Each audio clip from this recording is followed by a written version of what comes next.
Buenas noches a todos. En primer lugar, muchas gracias al capítulo boliviano y a la Sociedad de Cirugía de Bolivia y a la comisión directiva y al capítulo argentino de HPV por la propuesta y por la invitación de esto que empezamos a hacer a partir de este mes y que después progresivamente vamos a ir haciendo a través del mes de los meses de octubre, noviembre y diciembre sobre distintas temáticas.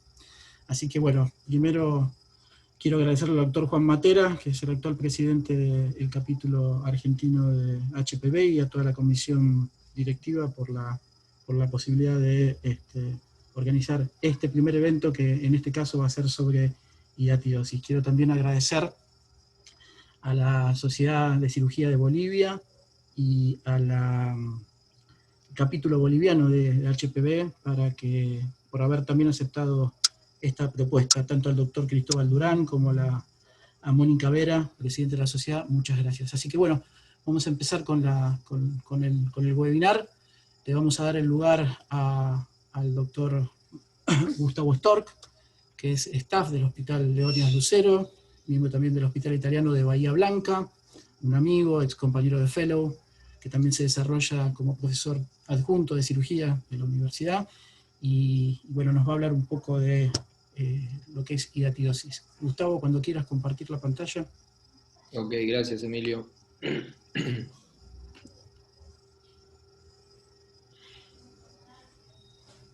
¿Ahí la están viendo, Emilio? Perfectamente. Bárbaro.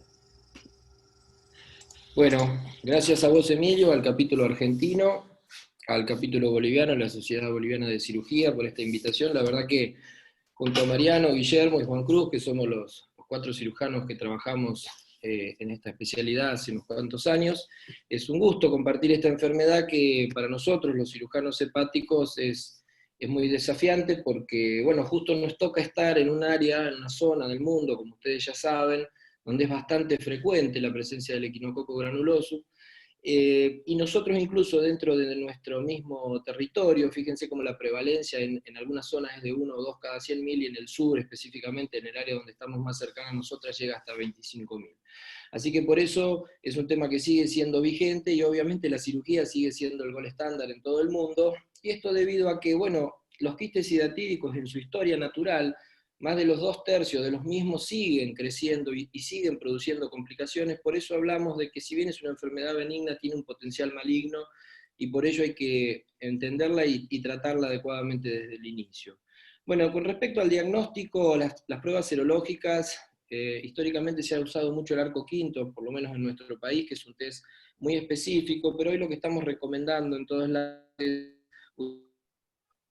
utilizar más sensibles, como por ejemplo la inmunoglobulina G específica por el de ELISA, o el Western blot, o en algunos casos la prueba de inmunofluorescencia, y no así dejarlo relegado para ir para algún protocolo de investigación el arco quinto, que es un test muy, como dije, muy específico, pero quizás poco sensible. Respecto a las imágenes, bueno, radiografía de abdomen ya prácticamente no utilizamos como diagnóstico, pero 2 palabras y recordar que siempre que tengamos o que vayamos a operar una hidatidosis abdominal o hepática, tengamos en cuenta una placa de tórax como mínimo, sino una TC, para descartar la presencia asociada de un quiste pulmonar, ya que si ambos no están complicados, vamos a elegir primero el pulmonar porque se complica con más frecuencia que el hepático. Respecto a los métodos abdominales específicamente, bueno, la ecografía obviamente sigue siendo el método de elección. De hecho, nos toca muchas veces recibir un paciente ya estudiado. Si bien no tiene la sensibilidad y la especificidad de la tomografía y la resonancia, tiene datos dentro de la misma que son muy patognomónicos, y cuando están presentes son muy sensibles y específicos para diagnosticar, como son los que ven aquí. Arriba a la derecha ven el signo de la línea doble, o la membrana quística, la arena hidatídica, que es la foto del medio, y en la foto inferior que pueden ver está el famoso panal de abeja, que es una imagen muy patognomónica, al igual que esta última, que es la membrana desplegada, de las membranas flotando, son muy patognomónicas de hiatidosis. Todos ustedes conocen la clasificación de Garvey, históricamente utilizada, sin embargo ya desde el 2013 en adelante la OMS comunicó la nueva clasificación, donde lo que hizo es trabajar con respecto a la actividad o no de los quistes. Fíjense que el 1 y el 3 de Garvey ahora son el 1 y 2, el 4 y el 5 siguen siendo lo mismo y son inactivos, y lo que antes era un tipo 2 ahora es un tipo C3A, que es el que está justamente en transición. Ya sea por ecografía, por tomografía o por resonancia, ustedes pueden hacer o utilizar esta clasificación de la O. Por supuesto que la tomografía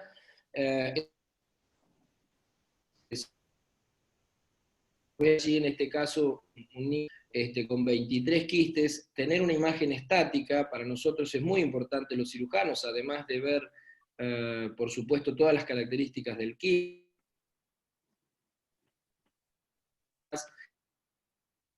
que para nosotros son importantísimos al momento de tomar decisiones o estrategias quirúrgicas.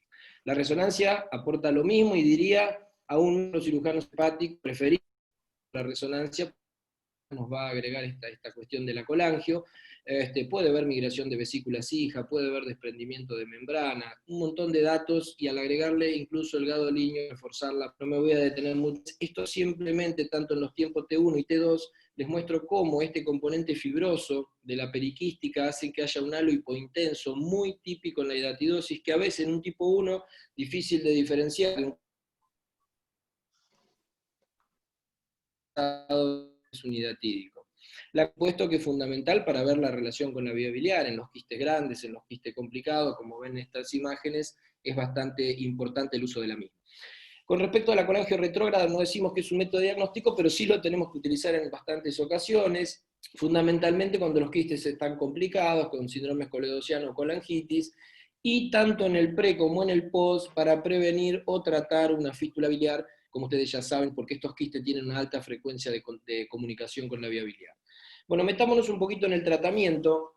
Dos palabras respecto a un grupo de pacientes en los cuales hablamos de quistes pequeños. Quiste pequeño menos de 5, mediano hasta 8 o 10 y grande más de 10. Quistes pequeños que están rodeados de parénquima, es decir, que no tienen salida sobre la superficie, que son prácticamente asintomáticos y que no tienen crecimiento en el tiempo, sería el pequeño subgrupo de pacientes pequeño que en algunos casos, de acuerdo a qué especialidad le toque ver o en qué área estén, puede ser muchos, solo requieren observación y ningún tipo de tratamiento específico. Cuando ya nos salimos de esta indicación exclusiva, nos vamos a los tratamientos que vamos a utilizar los profesionales y nos dividimos en médico, que es con antiparasitarios, y quirúrgico. Obviamente que todos los tratamientos los vamos a adaptar a esta tríada clásica, que es el tipo de quiste que tenemos enfrente, el paciente y el equipo tratante. Fíjense que acá les pongo una serie de imágenes donde ven un montón de quistes que a simples vistas ya no reúnen criterios de observarlo, y el tamaño, el número, la recaída, el compromiso vascular, biliar y demás cuestiones van a hacer que elijamos la estrategia o el tipo de tratamiento. Por supuesto, no es lo mismo tener un paciente joven que uno añoso o con alto riesgo, o que tenga múltiples cirugías abdominales. Todo nos va a ir cambiando y vamos a elegir en base a ello. Y el equipo tratante también va a ser importante, porque tener experiencia en hidatidosis no es menor para elegir la mejor estrategia a cada paciente. Por supuesto, tener experiencia en imágenes y en cirugía hepática para poder interpretar y planificar. Y si vamos a plantear, como en la mayoría de los casos hoy pretendemos plantear un tratamiento mini-invasivo, hay que tener experiencia en la laparoscopía y en intervencionismo. ¿Qué pasa con el tratamiento médico? Puede ser exclusivo o asociado a la cirugía. Estas son las indicaciones para el tratamiento médico con albendazol, que ya adelanto que es la droga de elección, exclusivo, sin cirugía. Pacientes que no son operables o que rechacen la cirugía, pacientes con tamaños intermedios, poco sintomáticos o asintomáticos, y que sean puntualmente un E1 o un 3A, o 1 y 2 de Garvey, por los que recuerden esta clasificación. Enfermedad de múltiple en 2 o más órganos, enfermedad peritoneal, el embarazo luego del primer trimestre cuando hay alguna imposibilidad para el tratamiento quirúrgico, y los quistes múltiples pequeños y profundos que dificulten el acceso. Como dije, la droga de elección, a pesar de que hay muchas drogas probadas ya en el mundo, la que se utiliza es el albendazol, por su eficacia, efectividad. En nuestro país particularmente la provee el Ministerio de Salud, se utiliza a 10 miligramos kilo día, dosis máxima 800, repartido en 400 cada 12, preferentemente con comidas grasas porque mejora la absorción. Si vamos a hacer tratamiento médico exclusivo, el ideal es hacer no menos de 3 meses, lo que se puede hacer en forma continua, que es lo que más elegimos en la actualidad, con cada 28 días hacer un hepatograma para ver que no haya hepatotoxicidad, o con interrupciones cada 28 días y detenerlo una semana. ¿Qué pasa con el tratamiento médico como única alternativa? Bueno, solo 1/3 de los pacientes van a poder realmente curarse o tener un cambio importante que permita no avanzar. El resto, bueno, va a tener mejoría o no va a haber ningún cambio, por ello va a haber muchos que van a pasar a otro camino, y acordarse que son aplicables solamente en estos 1, 3A y de mediano tamaño. El rol muy importante que ha cobrado el albendazol en los últimos tiempos es asociado a nuestras intervenciones. Todos los pacientes que vamos a intervenir, ya sea con técnica de radiología intervencionista o con cirugía, es bueno hacerle albendazol preoperatorio. Lo mismo a aquellos pacientes que tuvieron cirugía incompleta o que tuvieron recaída, porque esto ayuda mucho a disminuir la siembra durante la cirugía, la siembra peritoneal. 2 contraindicaciones: los quistes grandes, atención, no es recomendable hacerlo porque puede hacer o complicarse con más si están comunicados con la vía biliar, con lo que se conoce como absceso hidatídico, y en el primer trimestre del embarazo, aunque no hay del todo evidencia sobre la teratogenicidad, es preferible no utilizarlo. ¿Por qué se utiliza tanto? Bueno, porque los estudios que hay, que muchas son series de casos, algunos son ensayos randomizados, cuando van a analizar o a medir la viabilidad del parásito en la cirugía, realmente cuando compara el que no lo usó versus el que lo usó, tiene prácticamente viabilidad cero el que utilizó antiparasitarios y tiene una tasa de recurrencia mucho más baja. También va a ser obviamente el albendazol a las mismas dosis, y en cuanto a cuánto tiempo antes de la cirugía, hay mucha bibliografía, diríamos que de 30 a 45 días quizás sea lo ideal, aunque si pueden hacer 7 días también está bien porque a veces nos apura.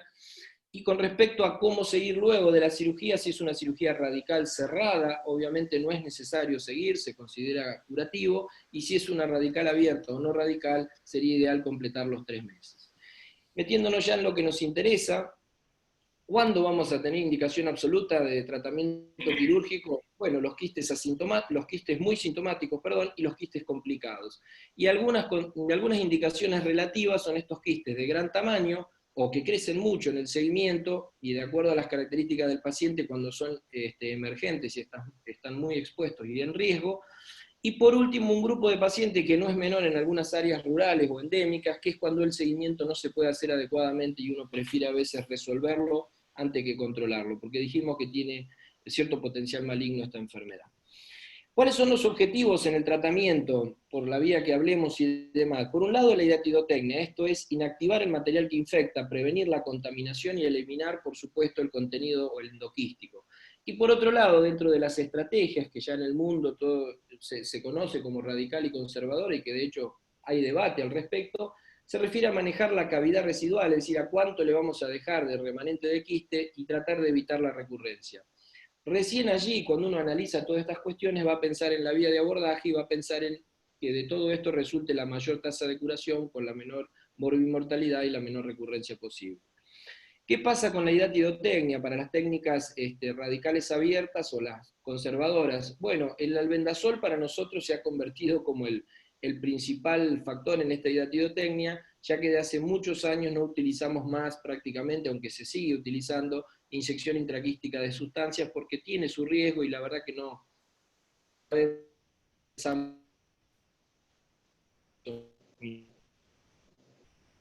doctor Mingo acá en nuestro país, que tiene muchísima experiencia. Si vamos a prevenir el spillage, preferimos hacerlo con gasa seca, que pensamos que si se escapa algo de líquido lo absorbe mejor que una gasa embebida, y también el cloruro. Y por supuesto, eliminar el endoquístico, ya sea aspirando, removiendo o cureteando la cavidad.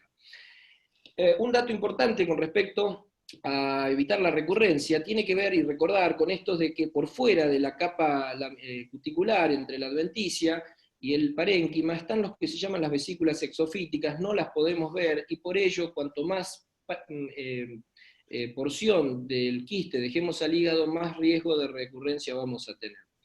Esto de manejar la cavidad residual para los cirujanos se ha convertido en un dato clave, diría hoy, porque es nuestra problemática, nuestra complicación posoperatoria, además de nuestra recidiva, ¿no? Muchos quistes, desde el 10 al 40%, pueden estar comunicados con la vía biliar en forma evidente o que después en el postoperatorio aparece. Por eso se ha convertido hoy por hoy la prueba de la fuga, como todo el mundo la conoce, en un método de elección. Diría que no hay que dejar de hacerla nunca, aunque no veamos bilis en el campo, porque una pequeña comunicación que luego se pone de manifiesto en el posoperatorio nos puede realmente complicar el devenir de la cirugía. Allí inyectando agua, no hace falta inyectar colorantes porque ensucia el campo, uno puede ver tanto por vía laparoscópica como por vía abierta dónde pierde y hacer una bilistasia segura, y de esa manera uno se asegura que la tasa de fístula biliar posoperatoria va a ser menor, francamente menor al 5%, y por lo tanto las complicaciones alejadas de la cirugía van a ser mucho menores. Todas las estrategias conservadoras y radicales, independientemente de la vía, como decía, dentro de las conservadoras la que hay que dejar de utilizar es la simple marsupialización y recursos muy alta, y por la periquistectomía parcial del menos del 80%, es decir, dejar más del 20% para algunos casos sería una buena estrategia. En cuanto a los métodos radicales, lo mismo, la periquistectomía ya subtotal, es decir, dejar menos del 20%, la quistectomía completa o la periquistectomía total, ya sea cerrada de preferencia o abierta si es muy grande y necesitamos descomprimir, hasta llegar incluso a la resección hepática. Son las 4 estrategias quirúrgicas más comúnmente utilizadas. El trasplante, por supuesto que no es una estrategia, sino es una necesidad en los raros casos que terminamos en hipertensión portal y daño hepático. Respecto a las vías de abordaje, obviamente esto que acabo de mencionar se aplica para todas las vías, es decir, no me voy a meter en la vía abierta, que sería discutir las incisiones, sí voy a hacer alguna mención de acuerdo a las 2 vías mini-invasivas. La laparoscopía, como ya saben, y no lo voy a repetir, tiene todos los beneficios que la laparoscopía aporta en cualquier patología, pero al inicio de la curva, en la década del 90, tanto el Spillage como el shock anafiláctico y los resultados alejados se cuestionaron bastante, pero evidentemente con el devenir de la experiencia de los cirujanos, ya fíjense en esta curva como en el 2013 la aplicabilidad había ascendido ampliamente, y por lo tanto la cirugía laparoscópica, al menos bien seleccionada, se igualó a la cirugía abierta en términos de mortalidad, que tiene que ser obviamente menor al 1%, y en términos de morbilidad que ronda en promedio al 15%, y cuando la hay, fundamentalmente la fístula biliar y la infección de la cavidad residual. La aplicabilidad, por supuesto, que es variable de acuerdo a la experiencia del centro, pero fundamentalmente a la selección de pacientes. Nosotros tenemos algo así como el 40%, 38% en nuestra experiencia de aplicabilidad. Hay centros que llegan a tener hasta el 100%, por supuesto el sesgo tiene que ver, es decir, todos los segmentos inferiores y anteriores van a ser los más favorables, y por supuesto los quistes, cuanto más pequeños, más factible de realizarla. Es decir, que como conclusión, la mayoría de las técnicas, la mayoría, no todas, que hacemos por vía abierta, la podemos reproducir por vía laparoscópica, es segura y eficaz, y además ofrece los beneficios de la laparoscopía. ¿Qué recomendaríamos? Y por lo menos, y más que nada al inicio, no operar quistes gigantes, múltiples, recidivados o profundos. Este es un ejemplo que les voy a mostrar en un video de 2 estrategias, una no radical o conservadora y una radical, lo voy a ir adelantando obviamente. El primer caso que les voy a mostrar acá es una estrategia conservadora, en donde, por eso decía al principio, es importante interpretar las imágenes, porque a veces parece comprometer mucho el hígado y en realidad después se emerge bastante. Una persona mayor, donde nos pareció muy adecuado hacerle un tratamiento conservador, dejando algo así como el 25% de la emergente. Así que lo que hacemos, abordamos por la paroscopía. Generalmente los quistes de mucho tiempo de evolución tienen comunicación o adherencias al exterior, por lo tanto vamos a ir despegándolo, en este caso del diafragma. Como van a ver por aquí más adelante, la hidatidotecnia siempre la vamos a hacer, obviamente, con gasas vamos a proteger, y un dato que les quería mencionar, si lo logro pasar, es que antes de abrir el quiste, para nosotros es fundamental punzar el quiste con una aguja fina y descomprimirlo, es decir, bajarle la presión, porque nos parece que esa es una maniobra muy adecuada, porque en el momento que uno lo abrimos y está a presión, ese es el momento, ahí le estamos mostrando la aguja, en el cual la diseminación puede ocurrir.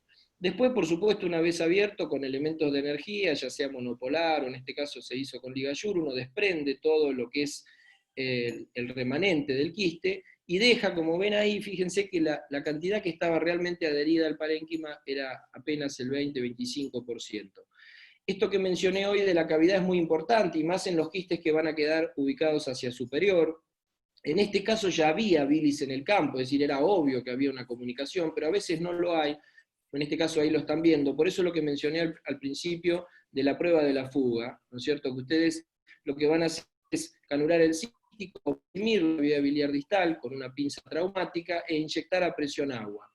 Esto, obviamente, en los casos como este, ya estaba la comunicación, pero en los casos que no lo hay también hemos encontrado una comunicación al generar presión, y el simple hecho de,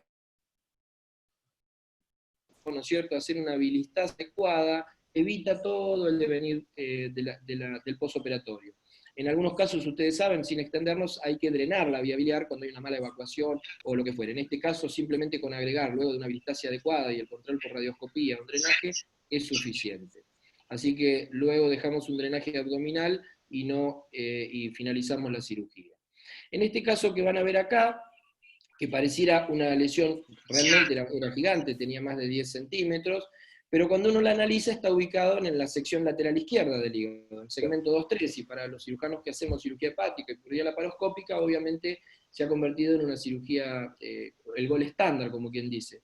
Así que elegimos esta estrategia, en este caso, nosotros somos, o elegimos preferentemente la cirugía radical siempre que podemos, tratando de que tenga la mínima mortalidad, obviamente. Se libera, como ven allí, de todas las adherencias al epiplón, al falciforme, al redondo, y luego se busca este plano entre el quiste y el parénquima, una vez que movilizamos el hígado, y hoy los elementos de energía, como ven ahí el ligayur, o los elementos de corte y sutura, como las mecánicas, como lo que van a ver acá, nos permiten que tratemos los pedículos, fundamentalmente en este caso del 2-3, y arriba de la suprahepática, con mucha seguridad. En este caso, como van a ver también, bueno, la superficie de corte obviamente es bastante irregular, a diferencia de una cirugía de una metástasis, por ejemplo, porque es lo que nos impone el quiste. Como ven aquí, ya hay bilis en el campo, ya también sabíamos, esto tiene que ver con la sutura mecánica. Nuevamente hicimos, en este caso, después de hacer el control de la hemostasia, hicimos la prueba de la fuga, y tan simple como colocar un clip, en este caso de titanio, o en algunos casos algún punto de sutura, y evitar problemas postoperatorios. Y ya cerrando con la radiología intervencionista, nosotros en Argentina hubo una época que se utilizó bastante, después se fue dejando, nuestra experiencia es bastante escasa, debe tener que ver fundamentalmente por el tipo de pacientes que nosotros recibimos, y tiene dos utilidades, como tratamiento de la complicación y particularmente de la enfermedad después. Este es un ejemplo de tratamiento de la complicación de un paciente de 60 años con un quiste infectado, fíjense, gigante. No podíamos operarlo en esas condiciones, una contraindicación, por lo tanto lo drenamos primero con un catéter grueso, siempre pasando por parénquima sano. Se removió como casi 5 litros en el transcurso de los días, y luego de 30 a 45 días con un paciente ya no infectado, nutrido y demás, y una imagen estática donde ven el segmento 5 y la atrofia lobar, fuimos a hacer una cirugía radical, nos metimos entre el parénquima y el quiste y dejamos apenas un medallón ahí en la región de la vena porta para evitar accidentes. Ya hablando del tratamiento de la enfermedad, todos conocen la técnica de Pair, que también se aplica en quiste simple, punción con una aguja o con un pequeño catéter, la aspiración del contenido, la inyección de alguna sustancia escolicida, lo más usada es el cloruro hipertónico, y la reaspiración. En el mundo, y nosotros en particular, hay una variante que es el PAIR-D, que es dejar un drenaje unos días, porque por más que hacemos una cavitografía, la certeza de no tener una comunicación a veces no nos deja tranquilo, y la verdad que el accidente de tirar alguna sustancia escolicida en la vía biliar es muy grave. Entonces lo dejamos unos días, esperamos a ver qué pasa, volvemos con la cavitografía, y si ahí recién no hay comunicación, inyectamos la sustancia. La aplicabilidad son en el 1 y el 2 de Garvey, o 1 y 3A de la OMS. Se ha utilizado en el 2 también, es decir, en ese multiquístico, pero la efectividad baja. Por lo tanto, estos dos tipos de quistes son los que van a ser tratados, por eso decía que depende de lo que nos toque en la experiencia, es lo que vamos a utilizar. Este es un ejemplo de un tipo 1 en un niño de 11 años que tenía una gran lesión en el hígado derecho, obviamente no le íbamos a hacer una hepatectomía, y era muy sintomático, así que le hicimos un drenaje, y a la semana, luego de comprobar que no tenía comunicación, inyectamos cloruro hipertónico al 30, en un seguimiento a 7-8 años, el quiste no recidivó. Por supuesto que tiene las ventajas de la estadía corta, de la rápida inserción, que es reproducible por muchos especialistas, y fundamentalmente en quistes infectados. Tiene la desventaja de la comunicación biliar y la selección de pacientes, que tiene que ser el E1 o 3A de la clasificación de la OMS para poder utilizarlo. Así que, si bien no hay evidencia de que sea superior a la cirugía, por lo menos se puede decir que tiene baja morbimortalidad, buena tasa de recurrencia y estadía corta. Por lo tanto, en el mundo, y fundamentalmente en Medio Oriente y otros sitios, India y demás, se utiliza mucho, lo utilizan los radiólogos intervencionistas. ¿Y cuál sería la recomendación? Bueno, para quistes infectados, pacientes no operables, tiene que ser el E1 o el 3A, algunos casos de recidivado donde la cirugía es muy compleja o la no aceptación de la cirugía, que no sería la mayoría. Como conclusión, le voy a dejar algunas formas de pensamiento y un algoritmo.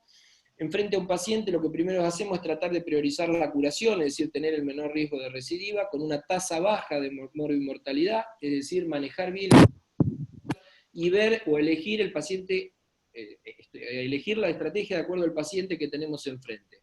Con estos datos hacemos o pensamos si vamos a hacer una técnica radical o conservadora, y recién ahí al final vemos el abordaje. En líneas generales, para los quistes superficiales o periféricos vamos a tratar de ser radicales, en tanto que en los profundos, en relación a los grandes vasos o pedículo biliar, probablemente de inicio elijamos una técnica conservadora, en tanto y en cuanto que cuando estemos en la cirugía, si podemos migrar a una técnica radical, es decir, aunque sea dejar un pequeño pedazo de parénquima del menos de quiste, perdón, del menos del 20%, también lo vamos a hacer. Entonces, como conclusión, y con esto cierro, los emergentes o periféricos, pensamos en una estrategia radical y de ser posible por vía laparoscópica. Los profundos, en relación con grandes vasos y pedículo biliar, pensamos en una estrategia en principio conservadora y también laparoscópica, y obviamente si esta vía no es viable, ya sea por entrenamiento, infraestructura, o por cirugías previas, o por el motivo que fuere, vamos a la vía abierta. Este pequeño subgrupo, los E1 y los 3A, que no sean emergentes, que sean casos de recidiva, infectados de alto riesgo, ahí vamos a ir de inicio al drenaje percutáneo, y fíjense que si no hay comunicación con la vía biliar, definitivamente vamos al tratamiento con PAIR-D, en tanto que si demostramos comunicación, bueno, en primer lugar el uso de albendazol por un tiempo largo, colocar drenajes en la vía biliar si es necesario, lavados y recambio, algún porcentaje de paciente con eso va a ser suficiente y se va a curar. Si no lo logramos, iremos finalmente a alguna de las estrategias de tratamiento quirúrgico. Con esto cierro, muchísimas gracias. Gracias, Gustavo, por la presentación, te agradecemos mucho, además que te hayas ajustado a los tiempos, Gus, muy, muy amable. No. Juan Matera, ¿estás? ¿Dejé de compartir, Emilio? No, arriba, por favor. Doctor Juan Matera. Sí, estoy. ¿Querés hacerle alguna pregunta a Gustavo, algún comentario? Una charla de Gustavo. ¿Ah? Juan. Sí, estoy. Muy buena la charla de Gustavo. ¿Mm? Bárbaro, perfecto. El doctor Durán, que nos está acompañando, ¿alguna pregunta? Sí, no, solamente felicitarlo, la verdad que estuvo muy completa, excelente la charla, muy esclarecedora, así que muchas gracias, doctor. Bueno, Gustavo, excelente charla. Vamos ahora a todo lo que contaste, a verlo en 3 casos clínicos que vamos a empezar ahora a ver, y te pido que te acoples a los panelistas y que van a estar ahora con nosotros. Le voy pidiendo al doctor Fernando Martínez, que es de la Caja Petrolera de Salud de Bolivia, que vaya compartiendo la pantalla para presentar su caso clínico. Mientras tanto, les cuento que van a estar como comentadores la doctora Magalí Chadi Beltrame del Hospital El Cruce, el doctor Pablo Sánchez del Instituto Rofo, y el doctor Mariano Moro, que también es de la ciudad de Bahía Blanca, un amigo del Hospital Italiano de Bahía Blanca, así que los 3 bienvenidos. Por supuesto está libre para que todos podamos preguntar y intercambiar opiniones de un lado y del otro. Mariano, Maga, Pablo, gracias.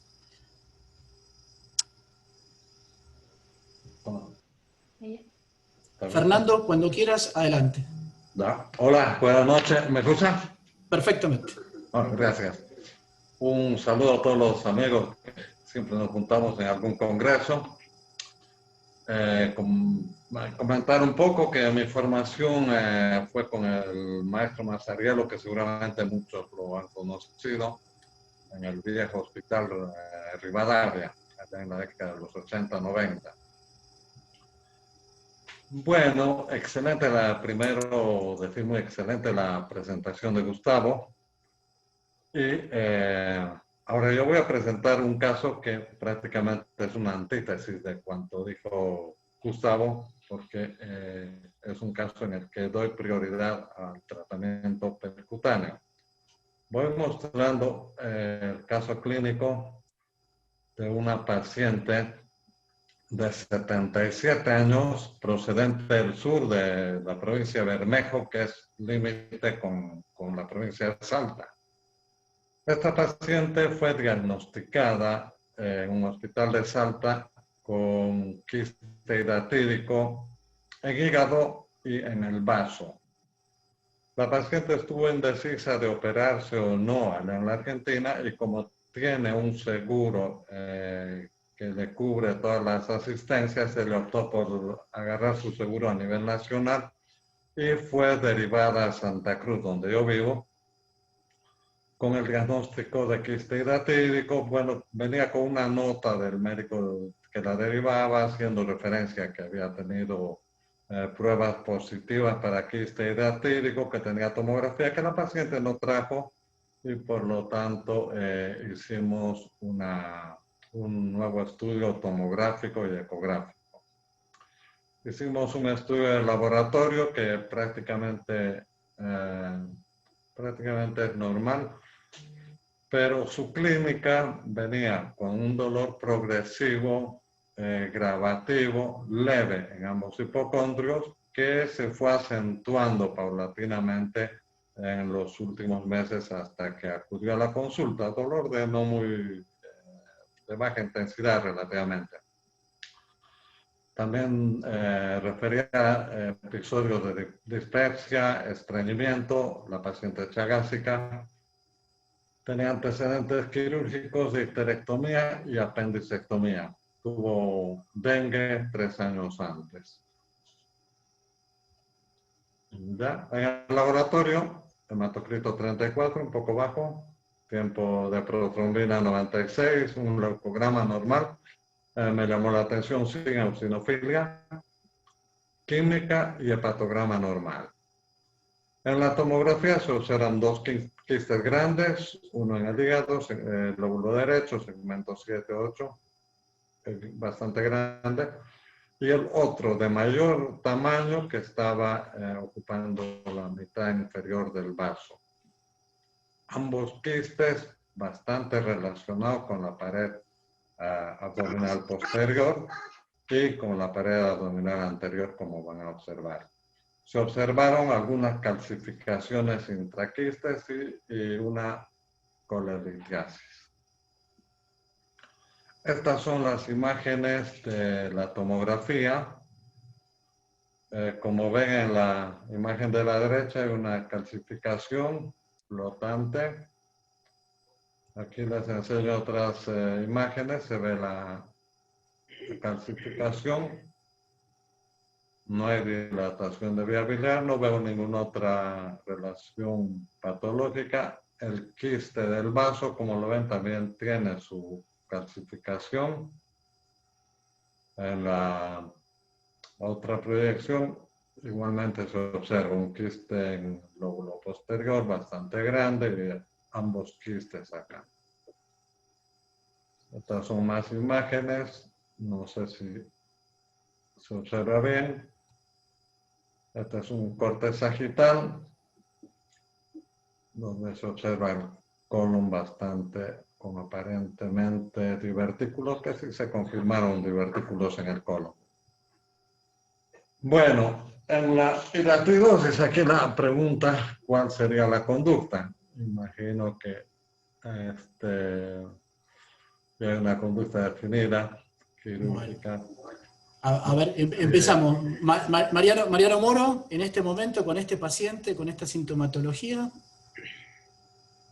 Sí, ¿cómo estás, Emilio? Bueno, ahí con lo que pude ver de las imágenes, me parece que, bueno, como dijo Gustavo, arrancaríamos con un tratamiento con albendazol previo y apuntalaríamos en definitiva, si la paciente acepta, las condiciones generales están dadas, quizás un tratamiento mini invasivo mediante abordaje laparoscópico de los 2 quistes sería el que programaríamos como primera intención de resolución. Pablo Sánchez.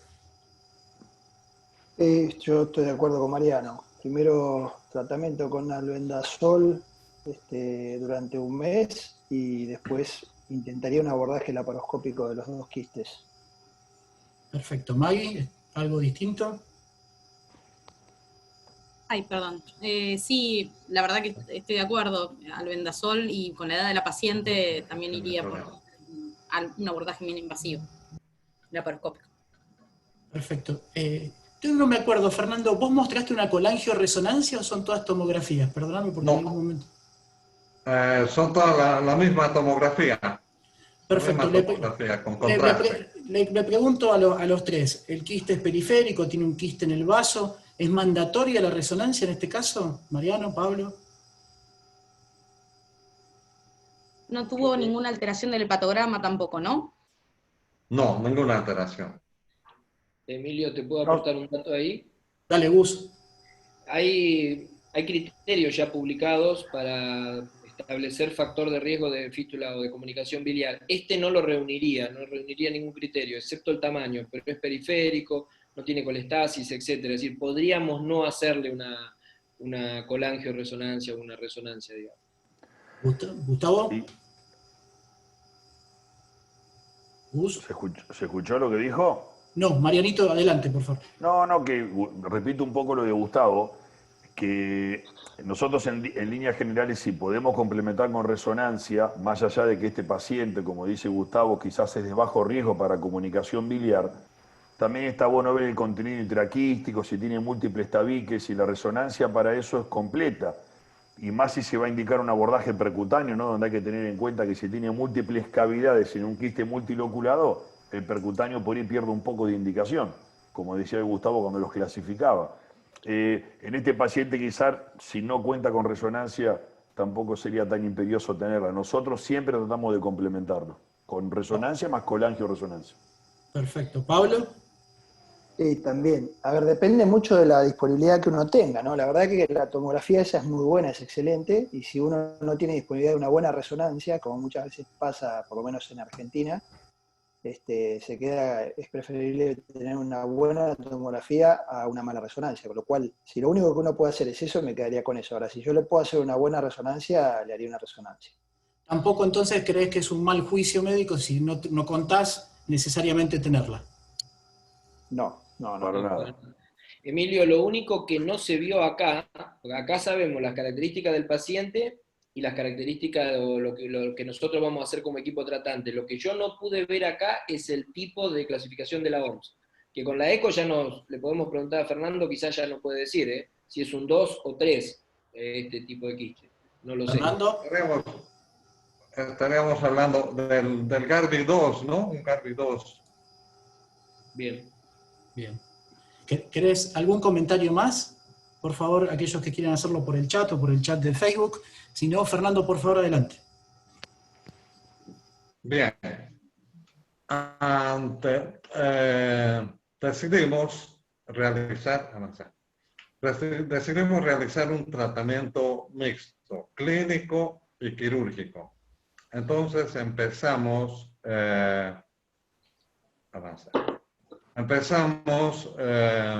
con un tratamiento con albendazol, 800 miligramos por día, por 2 meses de tratamiento. La paciente regresó a su casa en Bermejo, allá en la frontera, para completar los 2 meses y volver a Santa Cruz para realizar el tratamiento percutáneo. El retorno de la paciente se retrasó hasta el mes de diciembre porque aquí tuvimos una serie de problemas con las elecciones, problemas de bloqueos, huelgas, etc. Y la paciente recién pudo volver a Santa Cruz en diciembre. La internamos. Cabe aclarar que todo este tiempo ella siguió tomando el albendazol hasta que regresó aquí, o sea, venía con 4 meses de tratamiento. Y lo que hicimos fue internarla. El riesgo mayor, sabemos que en un quiste es el desencadenamiento de un cuadro de tipo anafiláctico si derrama líquido en la cavidad abdominal. Siendo quistes periféricos, la decisión de hacer percutánea estaba tomada. Sin embargo, iniciamos un tratamiento con prednisona durante 3 días, 20 miligramos. Seguimos con el albendazol y luego iniciamos clorfeniramina. Lactulosa dimos con el fin de tener un intestino evacuado. Y el control del laboratorio no había variado en relación al laboratorio previo del mes de agosto. Programamos el drenaje percutáneo para el día 12 de diciembre y el procedimiento estaba destinado a ser un PAIR con drenaje.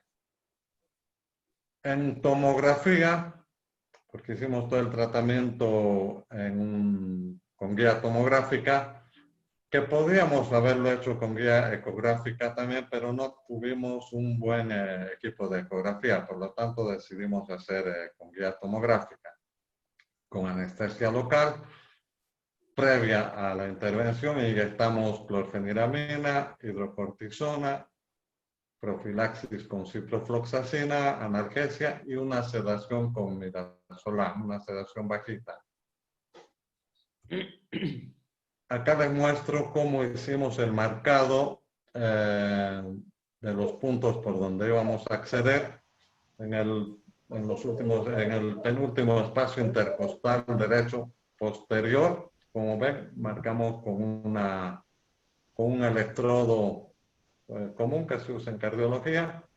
Y en el lado izquierdo pusimos otro electrodo para fijar los puntos de acceso. Iniciamos el procedimiento. Bueno, este es el catéter que hemos usado. En el quiste del hígado hemos usado un catéter 12 de KFF. Y el procedimiento lo hemos hecho con anestesia local. Hemos infiltrado en el espacio intercostal silocaína al 0,5%. Una incisión hasta la aponeurosis, con una lámina ósea hasta la aponeurosis para facilitar la introducción en un solo tiempo del catéter. Habitualmente los drenajes de colecciones las hago con la técnica de Seldinger, pero en este caso específicamente decidí hacer en un solo tiempo por el riesgo de que con un procedimiento de Seldinger podía haber escape de líquido intraquístico hacia la cavidad. Entonces, una vez realizado el trayecto, introduje el catéter hasta la mitad del quiste, hasta el centro del quiste, que ya lo habíamos medido, teníamos la medida en el catéter, y en ese momento empezamos a aspirar paralelamente a la introducción del catéter para evitar fugas. Retiramos el elemento metálico del catéter, introdujimos el catéter más adentro y ya como un pigtail, y aspiramos en principio unos 100 ml del quiste. En lugar de estos 100 ml introdujimos 60 ml de solución salina hipertónica. Esperamos 10 minutos y nuevamente hemos aspirado ya una cantidad mayor del contenido quístico. Estas son las características del contenido quístico y vamos aspirando cantidad de membranas, una gran cantidad de membranas, y posteriormente íbamos paralelamente controlando la vacuidad del quiste con unas 2 pasadas por el tomógrafo. Introdujimos nuevamente, inyectamos nuevamente ya una cantidad de 160 mililitros de solución hipertónica salina y cerramos la llave de 3 vías que comunica el drenaje.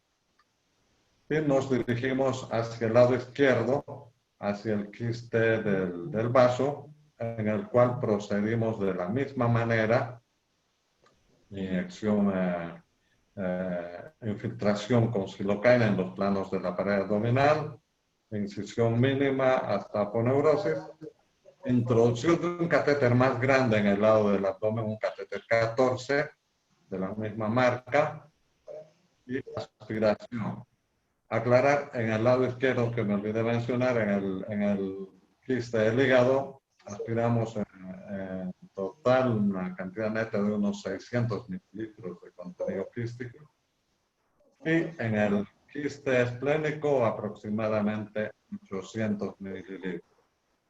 El tratamiento de los fue el mismo: inyectar solución hipertónica salina a 160 ml, espejar 10 minutos, aspirar, volver a inyectar, que repetimos unas 3 a 4 veces en el quiste y dejamos una cantidad de 200 en el quiste esplénico, 200 mililitros, por 1 hora aproximadamente y volvimos a aspirar. Dejamos ambos catéteres conectados a caída libre y cada día hemos hecho un lavado con solución salina hipertónica, lavados repetidos, que más o menos hemos empleado en cada oportunidad en cargas de 100 ml aproximadamente, 3 a 4 veces por sesión en cada lado de los quistes, no tanto en el hepático como en el esplénico. Notamos que ya la cavidad iba disminuyendo porque nos permitía una menor cantidad de líquido, salía peritubularmente, salía un poco de líquido, no hubo ninguna reacción de la paciente, de manera que fuimos disminuyendo la cantidad de líquido de lavado con solución salina hipertónica. A los 7 días ya los quistes no recibían más de 20 o 30 mililitros de líquido porque ya filtraba peritubular. Entonces decidimos hacer una ecografía de control, que ya estaban los quistes colapsados. Voy a mostrar una tomografía que habíamos hecho de control y se notaban los quistes colapsados. Este es el procedimiento que había referido. Estos son las membranas. En ningún momento hubo presencia de bilis en el quiste hepático. En ningún momento se denunció presencia de bilis, con lo que nos quedamos más tranquilos respecto a alguna fístula. Y estas son las imágenes después del drenaje. Prácticamente habían desaparecido las cavidades quísticas en ambos lados y solamente eran cavidades virtuales que, como dije, fueron disminuyendo paulatinamente. A los 7 días, aquí un poco de aire en el sitio del quiste del hígado. Claro, por los movimientos respiratorios que hacen presión aérea, permite un poco de entrada de aire. A los 7 días, no habiendo más colecciones, decidimos retirar los drenajes y después de 2 días de control, le dimos de alta a la paciente, quien retornó a Bermejo, a su sede de vivienda, ¿no? Como ya mencioné, los lavados, todo el procedimiento que habíamos hecho en seguimiento del quiste, hasta que la paciente se retiró. Hicimos un control de laboratorio que no mostró ninguna alteración. La ecografía fue satisfactoria y retiramos los quistes. Dimos de alta con indicación de usar albendazol por 30 días. Por diferentes motivos, la paciente no pudo regresar en el mes de enero para su control y posteriormente ya vino la pandemia y la paciente no apareció. Sin embargo, se le realizaron controles ecográficos allá en Bermejo y nos informaron que no hubo recidiva del quiste. Eso fue en el mes de marzo y desde ahí hasta ahora no tuvimos comunicación con la paciente. Como es una paciente asegurada, probablemente ya ahora que está reiniciándose toda la actividad, van a ubicarla y vamos a poder volver a evaluarla. Bueno, como mencionar que... Permitime, Sí. permitime, Fernando, abrir un poco la discusión hasta acá.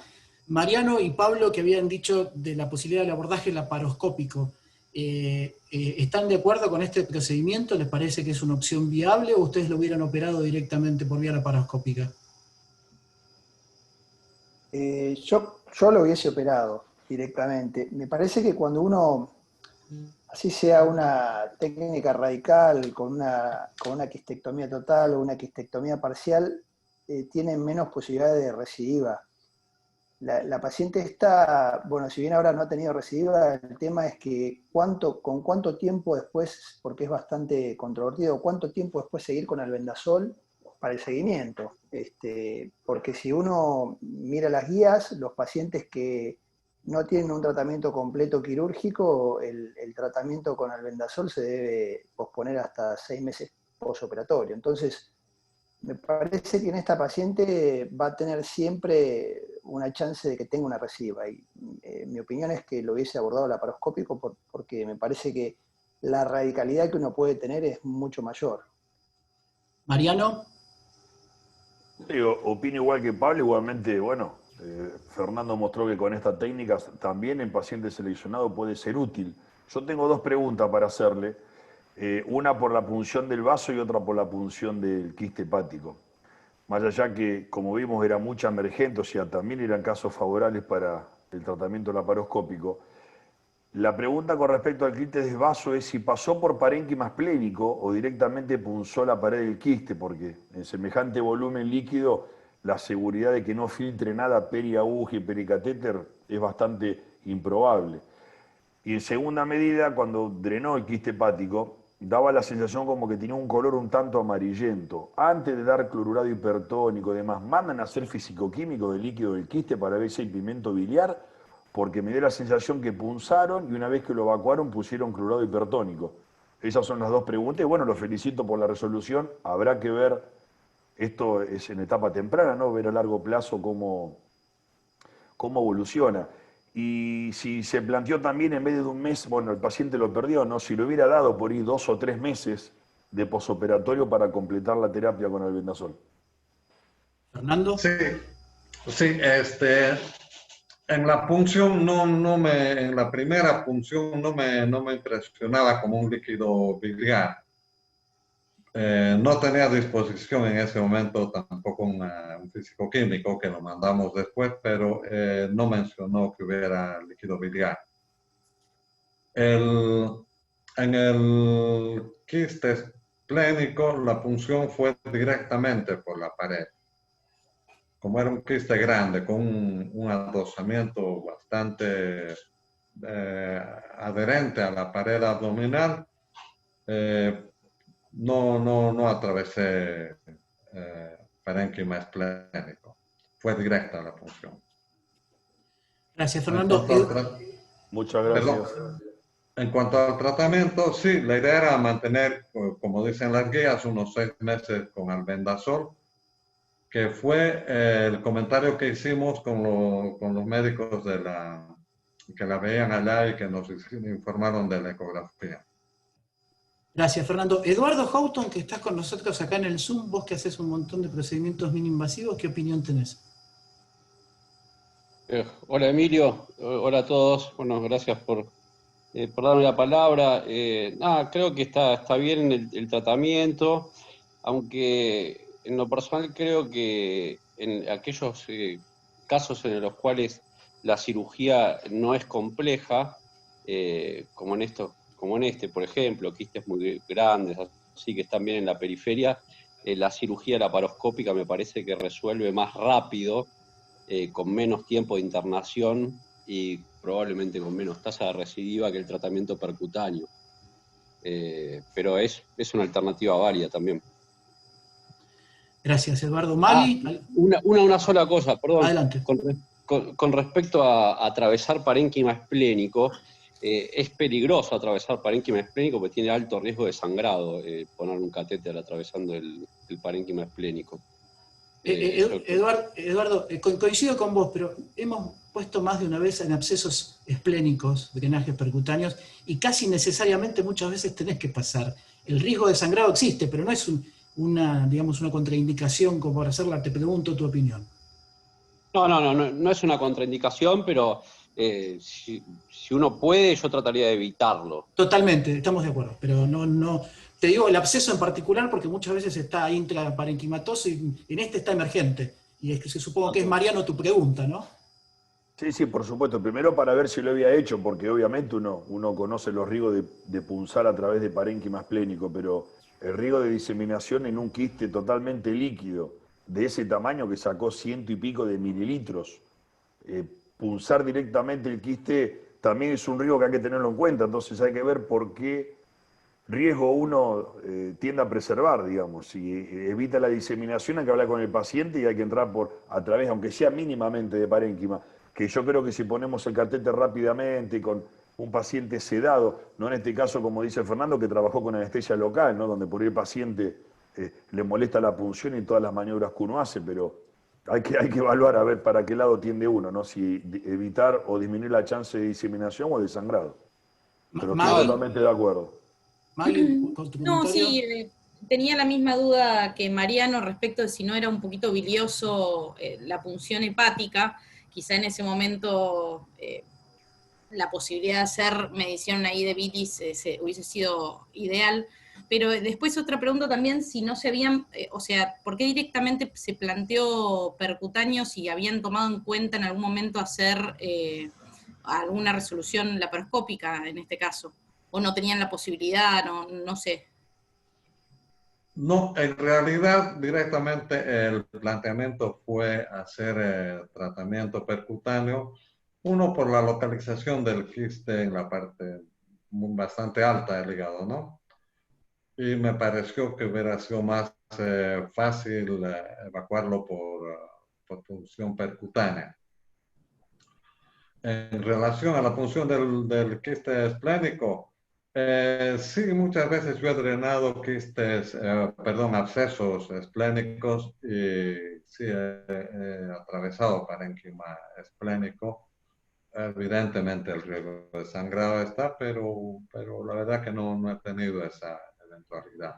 Martín Marasquio, que estás con nosotros, ¿querés hacer la pregunta, por favor? Martín. Sí, no sé si me escuchan ahí. Perfecto, Martín, adelante. No, es muy parecido a lo que preguntó Maggie. Justamente yo le preguntaba al doctor si había elegido este abordaje por una cuestión de disponibilidad de tratamiento, porque es una cuestión de elección de él, porque tiene más experiencia con lo percutáneo, o tiene las dos opciones y se decidió por una y no por la otra. ¿Cuál habría sido la edad de la paciente? No sé, el riesgo. Es parecido a la pregunta de Maggie, básicamente. Gracias. Fernando, ¿querés agregar algo más y después hacer el cierre del caso? Sí, en realidad la decisión de hacer percutáneo fue un poco por la práctica mía en el desarrollo del intervencionismo percutáneo. No consideré hacer una cirugía laparoscópica en este caso, más bien me había decidido por la percutánea porque vi como una solución más rápida, digamos, para la paciente. Miguel Aragón, a través del chat de Facebook, dice que también hay que resaltar que la localización esplénica y la hidatidosis es totalmente infrecuente. Todos hemos visto alguna vez, pero Mariano, Gustavo, Pablo, todos coincidimos en que es una localización totalmente infrecuente como para tratar. Totalmente, sí. Bueno, sí, de acuerdo, es muy infrecuente la localización esplénica. Fernando, ¿querés cerrar el caso así pasamos al próximo? Bueno, agradecer la invitación y si no hay ninguna otra pregunta, me despido de ustedes. Ha sido grato estar Fernando, con ustedes nuevamente. Muy amable, muchas gracias. Te pido que dejes de compartir la pantalla y primero le vamos a dar lugar al doctor Juan Pablo Durán, que es nuestro actual jefe residente de cirugía hepatobiliar compleja y trasplante del Hospital El Cruce, quien va a ser el que presente el próximo caso. Y te pido, Ricardo Villarroel, si sos tan amable de presentar a los panelistas del capítulo HPV de Bolivia. Muchas gracias, Emilio. Buenas noches a todos. Los panelistas que nos van a representar al capítulo boliviano HPV-A y a la Sociedad Boliviana de Cirugías son el doctor Cristian Rivas, él es cirujano y director de la Clínica de Especialidades Adolfo Colpin, el doctor Nilo Palacio, él es staff del Hospital Obrero, y el doctor Gary Durán, que es staff del Hospital Oncológico de la ciudad de Chuquisaca. Muchas gracias, Emilio. No, por favor, gracias a vos. Quiero saludarlo a la doctora Vera, que se conectó un minutito más tarde, que es la presidenta de la Sociedad Boliviana y que ahora nos está acompañando. Vera, muchas gracias y gracias por el apoyo por hacer esto, y comentarles a todos que hay en este momento casi 240 personas conectadas a través de los dos capítulos y de nuestro Zoom. Así que gracias por acompañarnos. Juan, dale, adelante. Aló. Perdón, buen día, buenas noches. Buenas noches a todos. No sé si me escuchan. Sí, perfectamente, Mónica. Gracias por los saludos y mil disculpas por llegar tarde. Uno siempre trabajando, pero escuchándolos como uno pueda. Y muchas gracias a todos por la participación. No, muchas gracias a vos, Mónica. Muchas gracias por estar. Oh, un saludo, lo sigo escuchando y ya voy a participar. ¿Sí? Juan Pablo, adelante. Buenas noches, muchas gracias por la invitación. Paso a compartir el caso. Es un paciente de 60 años, oriundo de Santa Cruz, antecedente de enfermedad de Chagas. El motivo de consulta refiere a pérdida de peso no cuantificada, asociada a sensación de masa en hipocondrio derecho. El examen físico, lo que se puede notar a simple vista es la simetría tóraco-abdominal. Los laboratorios con los cuales llega a nuestra institución mostraban alteración en el leucograma con marcada hipereosinofilia asociada a elevación de las enzimas hepáticas. También es importante mencionar que ella venía con un ELISA para hidatidosis positivo. El primer estudio que le solicitamos fue una tomografía en la cual se puede evidenciar la lesión quística de gran tamaño con estas imágenes hiperdensas compatibles con membranas desprendidas. También hay que mencionar que había cierto grado de trastorno de perfusión en el parénquima hepático y las estructuras vasculares se hallaban desplazadas.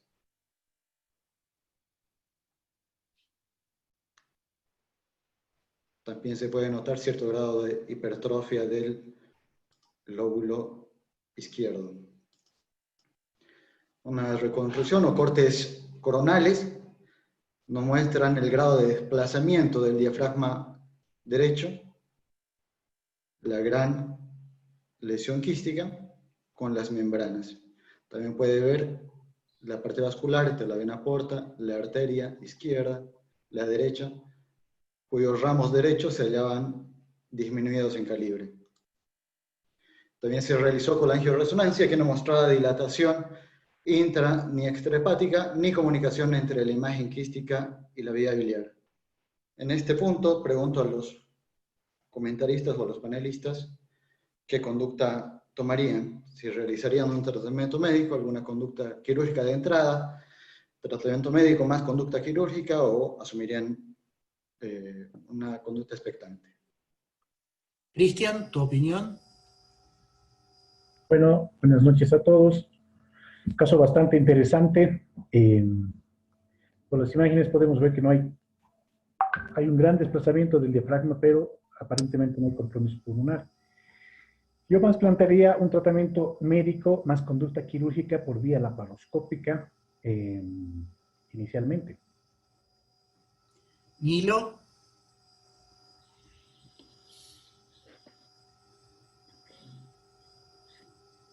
Nilo, ¿nos escuchás? No. Gary Durán, por favor.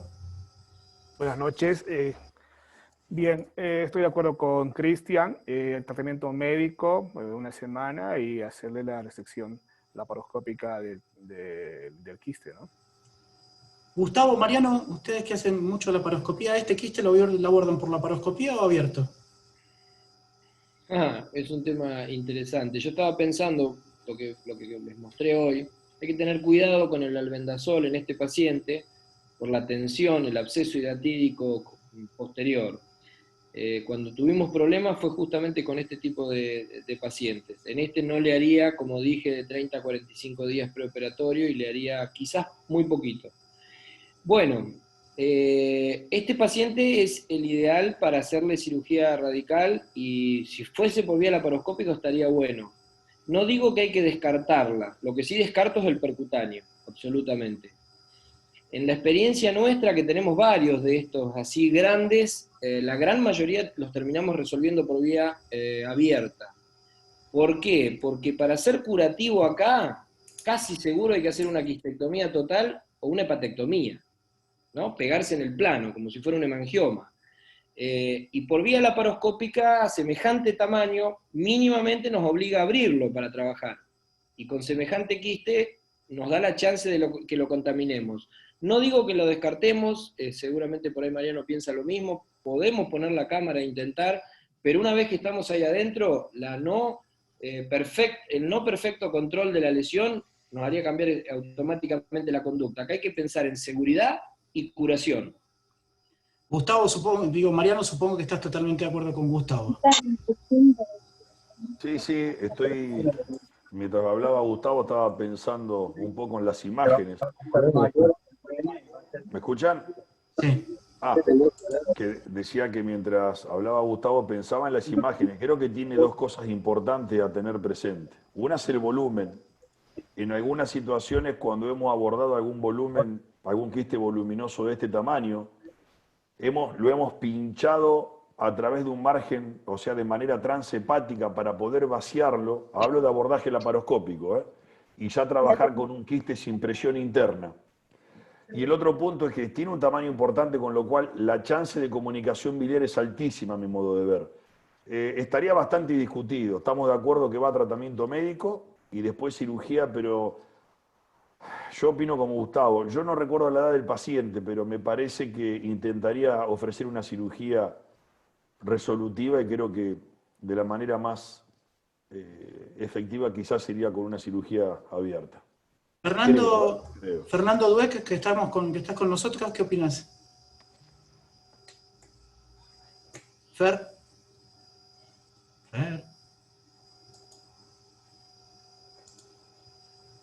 Bueno, ¿querés seguir, Juan? Sí, continúo. Lo que nosotros hicimos fue tomar una conducta quirúrgica previo tratamiento médico. Cabe resaltar que todos los pacientes los analizaron de manera multidisciplinaria y en este caso con los de infectología se inicia el tratamiento escolicida con albendazol 10 miligramos kilogramo día por 30 días. Claramente se hizo un seguimiento estricto del paciente para ver si es que había algún signo que nos obliga a suspenderlo. Después del tratamiento escolicida necesitamos asumir una conducta definitiva. ¿Ustedes qué realizarían? Bueno, a ver, un poco. Ya lo habían dicho algunos, pero dentro de las técnicas radicales, periquistectomía, hepatectomía derecha, PAIR, hepatectomía laparoscópica o cirugía conservadora, periquistectomía parcial. No sé si quieren hacer algún otro comentario. Si no, Cristian, Nilo, Gary, ¿algún comentario? Sí, bueno. Hola. Nilo, adelante, Nilo. Hola, buenas noches. Obviamente el tratamiento médico iniciaría el manejo del paciente con el manejo laparoscópico. Una vez que tengo la visión completa obviamente del quiste, plantearía la posibilidad, si continuar con la vía laparoscópica, si tengo dificultades, pasaría al abordaje de una probable hepatectomía. Abierta, obviamente, ¿no? Bien. ¿Gary? De acuerdo, iniciaríamos por vía laparoscópica, pero yo creo, viendo bien las imágenes, no digo que estoy contra la laparoscopía, pero bueno, Yo creo que este va a ir una patectomía derecha por el volumen y el pequeño parénquima hepático que tiene ahí en el lóbulo hepático derecho, y creo que sería la cirugía más efectiva para este paciente y sería menos compleja por el tamaño del quiste, ¿no? Martín Maraschio. Yo la verdad que confieso que no tengo casi experiencia con quistes hidráticos, pero evidentemente el tratamiento médico y después la vía laparoscópica o la abierta, bueno, ya de ahí dependerá de la experiencia de cada uno. Nosotros encargamos mucho por la laparoscopía, digamos, la cirugía hepática, probablemente lo haríamos por la laparoscopía. Bueno. Maggie, no te pregunto porque vos sabés qué hicimos con el paso. Juan, ¿vamos por adelante? Bien. Lo que nosotros hicimos fue una apendectomía derecha. Ese es el aspecto del paciente en quirófano. Claramente la técnica de nosotros fue abierta. Comenzamos por hacer un drenaje del quiste para una mejor movilización del hígado. Comenzamos por el lado izquierdo, posteriormente el lado derecho. Este es el aspecto intraoperatorio. Realizamos un abordaje anterior. Para realizar, la técnica realizada fue una apendectomía derecha atípica, tratando de preservar la menor cantidad de parénquima posible. Aquí está realizada ya la transección hepática, y lo que tiene sujeto acá es la suprahepática derecha.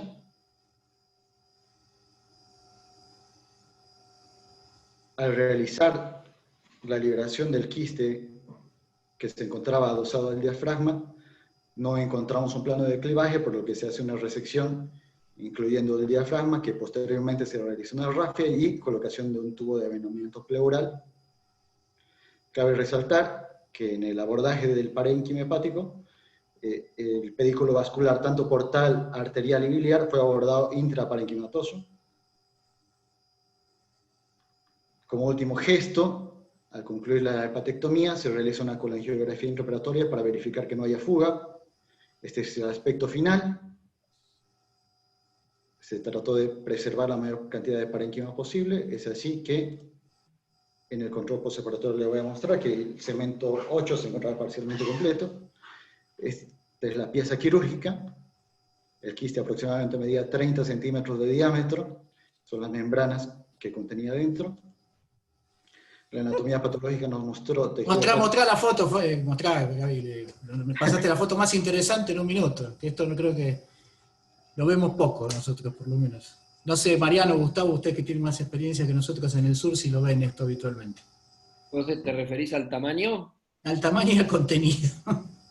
No, el contenido sí, el tamaño no es lo más frecuente, pero lamentablemente con Mariano, en 16, 17 años, sí nos tocaron unos cuantos, y estaba mirando lo que vos hiciste, es lo que uno hace, lo que puede ahí, pegarse en el quiste. Fíjate que el área de sección nunca es correcta, nunca es recta, ¿no? Porque el quiste se te gana, invasión al diafragma, invasión al colon, invasión al estómago, hemos visto de todo.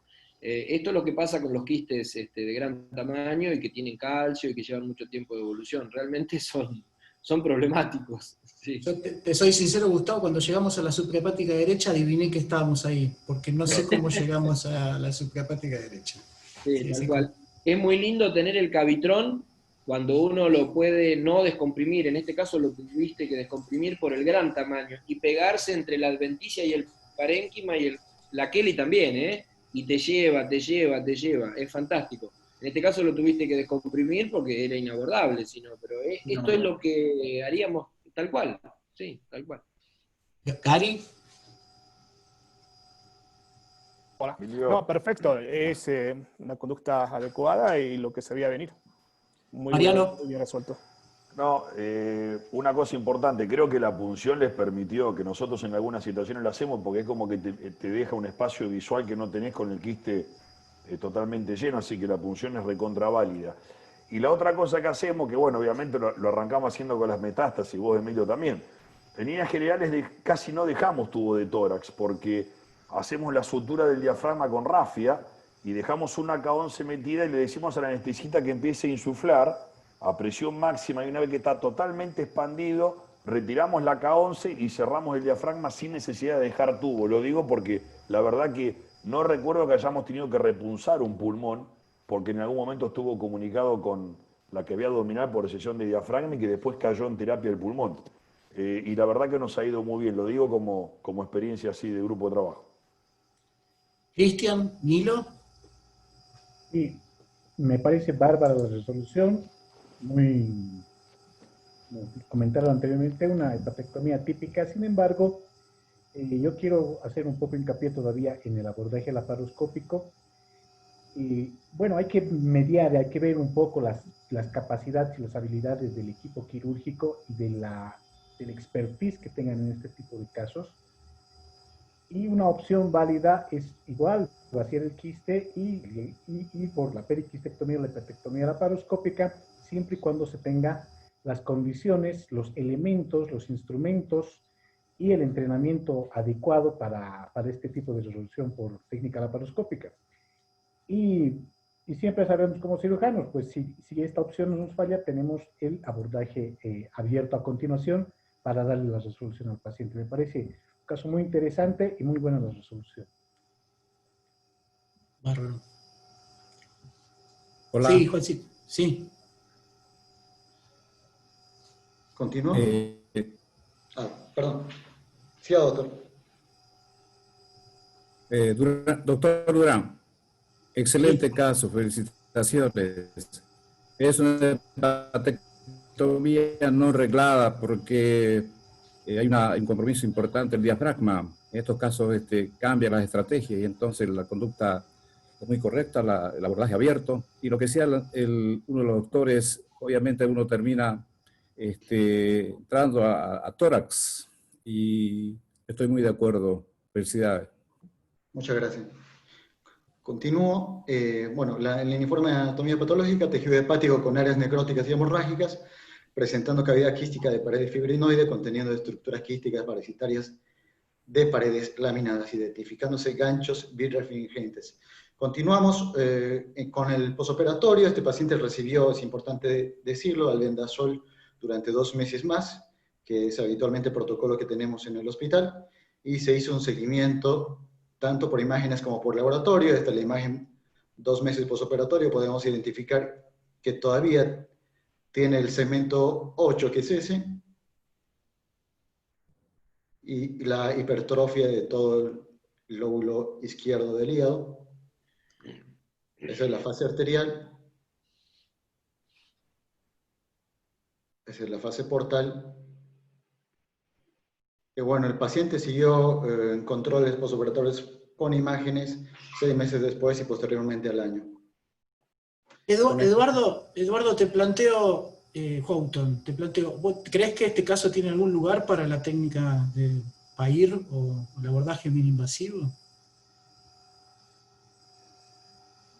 Emilio, me perdí la primera parte del caso, la verdad, no te disculpame. No. Un segundito. No, te preguntaba si llegaste a ver parte o... Sí, vi todo no vi la imagen del principio. Un quiste gigante, te preguntaba qué lugar tiene el abordaje percutáneo en este tipo de lesiones. No, un poco lo que te había comentado previamente, o sea, yo creo que si es abordable quirúrgicamente con bajo riesgo, yo creo que es mejor la cirugía. Lo que se puede hacer es un tratamiento como contemporizador, digamos, para disminuir el tamaño del quiste y poder hacer un abordaje laparoscópico después, me parece. Gracias, Edu. Me pregunta Martín Maraschio si no fue una hepatectomía derecha, sí, no fue una hepatectomía, sino una periquistectomía con hepatectomía no reglada.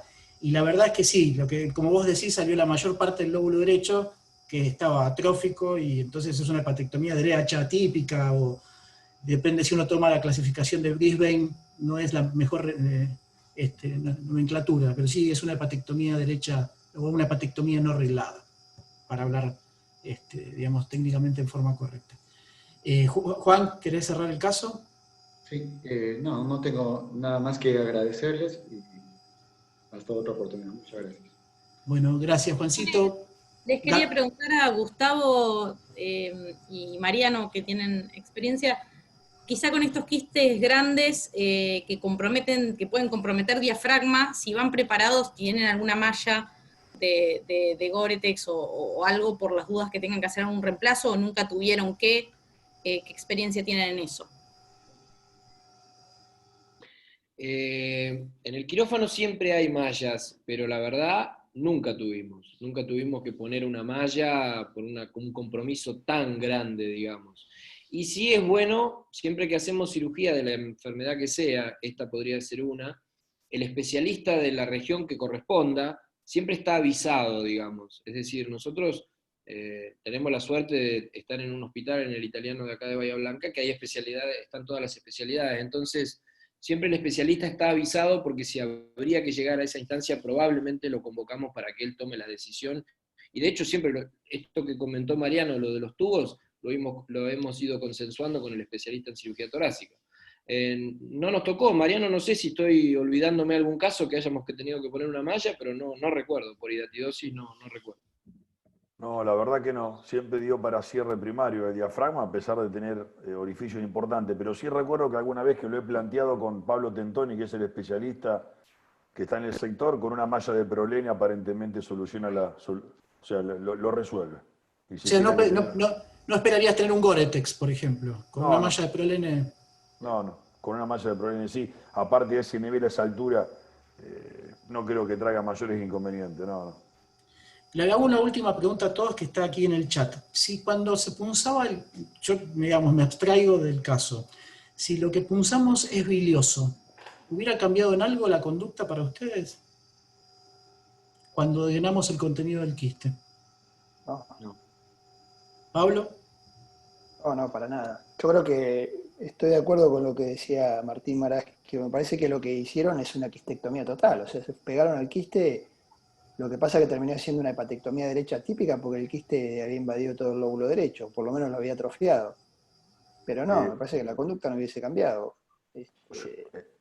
Excepto que hubiese tenido alguna parte del quiste pegado a una vena suprahepática o a la vena cava, bueno, ahí eso lo hubiese dejado, un tachón nada más, pero está excelente como se resolvió.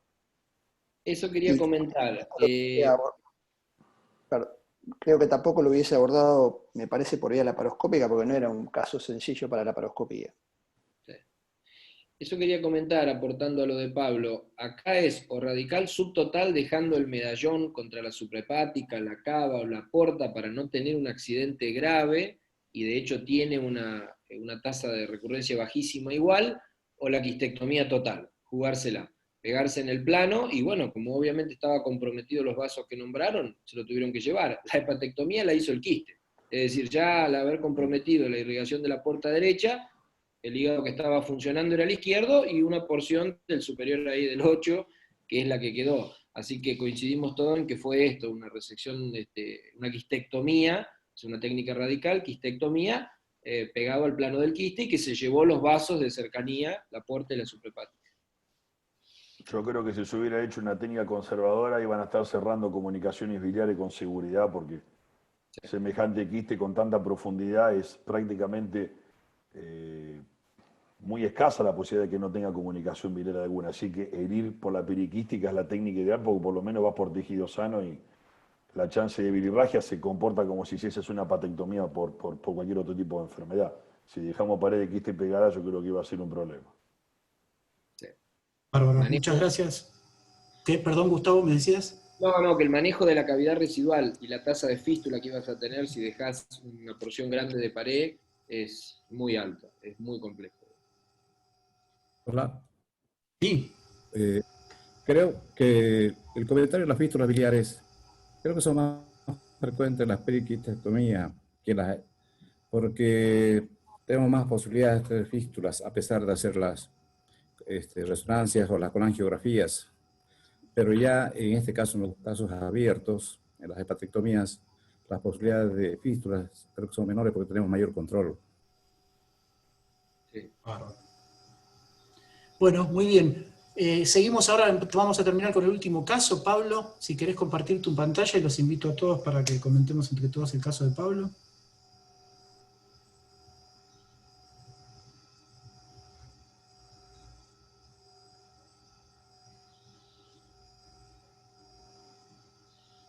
Pablo, ¿Ahí se ve, Emilio? ahí se ve perfecto y ahora te escucho mejor. Me voy a salir del video porque por ahí no tengo buena recepción de internet. Bueno, gracias por la oportunidad de presentar el caso. Agradezco a la sociedad, al capítulo argentino y boliviano por la oportunidad. Bueno, se trata de una mujer de 36 años, ningún antecedente patológico de importancia. El único antecedente importante que tenía es que no vivía en el campo ni nada por el estilo, vivía acá en la ciudad, pero rescataba perros de la calle, se dedicaba a eso. En un control de salud le realiza una ecografía donde ve una imagen quística con tabiques en su interior de 10 centímetros de diámetro mayor, y ahí el ecografista sospecha de que puede llegar a ser una hiatidosis. Entonces así llega al consultorio ya con esa ecografía, y la pregunta es ¿qué harían? Si laboratorio o tomografía directamente se pasaría a una resonancia o alguien lo operaría con una ecografía nada más. Gustavo, Mariano.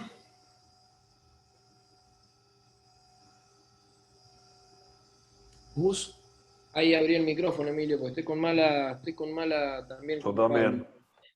Lo que dijimos hoy, que Mariano lo complementó, nosotros elegimos la resonancia en líneas generales para hígado, porque ya nos aporta todo en uno, y en algunos casos ya viene con una TC y también es complementario. Si me preguntás de hacer un solo estudio, resonancia con colangio. Igual no estamos viendo la foto de la eco, pero sirven las dos. O sea, si me preguntás por uno, voy directo a la resonancia con colangio. Fernando, ¿alguna cosa diferente? Sí, está viendo los laboratorios y una resonancia, ¿no? Estoy de acuerdo en eso. Sí, Edu está diciendo en el chat que sí, que reso y colangio reso para este caso. ¿Querés seguir, Pablo? Bueno, el laboratorio le pedimos un laboratorio porque es lo más sencillo, que viene un laboratorio normal, un test de ELISA para hiatidosis negativa, marcadores que le habíamos pedido también, pero claramente pensamos que iban a venir negativos, y esta era la resonancia.